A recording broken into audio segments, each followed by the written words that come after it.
On October 23, 1959, Russell Rowles, chairman of the board of the Houston Buffs, responded to Branch Rickey's targeted comments made in the days prior towards Rowles and his co-owners. Russell's prepared statement primarily focused on the Buffs' approaching 1960 season.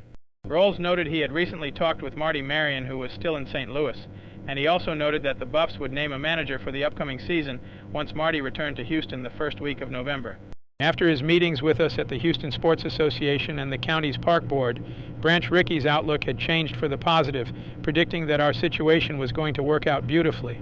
Branch said he was plainly encouraged by what he had seen of Houston and elated over the fresh development from New York that day when he was advised that the city's Board of Estimate had unanimously approved the building of the stadium in Flushing Meadows for its team in the Continental League. Branch had an impressive stretch drive on the second day of his Whirlwind Houston tour. After meeting with the park board and the county commissioners, Branch enjoyed a purely social visit with his old friend Judge Elkins, along with other personal private meetings. As Branch was being interviewed from our offices at the Houston Sports Association, he noted that he had based his observations and assessment on the general tenor of the park board and commissioners. Branch also described his mission as a fact-finding one. Until the groundwork for the Continental League brought him to Houston, initially some months ago, Branch hadn't been to our city since the year 1942. Branch admitted he did not know our city that well as he made a ground sweep gesture with his cigar.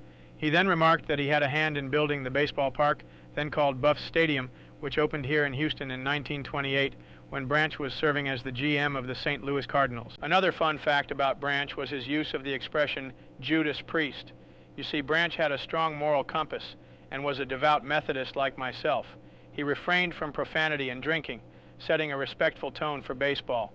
So without resorting to swearing, Branch regularly would use that expression to emphasize his views or convey his exasperation.